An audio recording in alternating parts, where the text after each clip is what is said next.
বর্ধমানেও একই ছবি নজরে আসছে। বর্ধমানের বাজার দর ঠিক কেমন, কথা বলি প্রতিনিধি কৌশিক চক্রবর্তী সরাসরি রয়েছেন আমাদের সঙ্গে। কৌশিক, দেখো, এই মুহূর্তে কিন্তু মানে মুখ্যমন্ত্রীর ঘোষণা পরেই কিন্তু বাজার দর কিছুটা নিয়ন্ত্রণ হলেও কিন্তু যে মূল যে সবজি, বিশেষ করে আলু, পেঁয়াজ, লঙ্কা, এর দাম কিন্তু এখনো কিন্তু নিয়ন্ত্রণের বাইরে।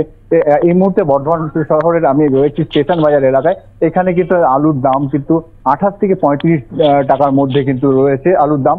একই সাথে যেটা সবচেয়ে বেশি যেটা নজরে আসছে সেটি হচ্ছে কাঁচা লঙ্কার কিন্তু দাম একেবারে 100 থেকে 150 টাকা কেজি, কিন্তু বিভিন্ন সাইজ অনুযায়ী কিন্তু দাম কিন্তু এইখানে যারা সবজির খুচরো বিক্রি করছে তাদের কাছে কিন্তু এখন এই দামই কিন্তু তারা কিন্তু বিক্রি করছে। কাঁচা লঙ্কা, বেগুনের দাম রয়েছে 80 টাকা কেজি, ঢেঁড়স 60 টাকা কেজি।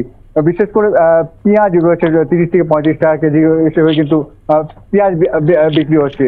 যেটি মুখ্যমন্ত্রীর ঘোষণা পরেই কিন্তু বর্ধমানের জেলা শাসক কে রাধিকা আয়ার কিন্তু জেলার যে সমস্ত আধিকারিকরা আছেন তাদেরকে নিয়ে কিন্তু একটা টাস্ক ফোর্স গঠন করছে। সেই টাস্ক ফোর্স কিন্তু বিভিন্ন জায়গায় তারা কিন্তু হানা দিচ্ছে, এমনটাই কিন্তু আমাদের কাছে খবর আছে। একই সাথে জেলা পরিষদের পক্ষ থেকেও কিন্তু যে তাদের যে নিয়ন্ত্রিত বাজার আছে সেখানে কিন্তু যে কম দামে যাতে জেলার মানুষ যে সবজি পায় তার জন্য কিন্তু একটি ব্যবস্থা করা হয়েছে।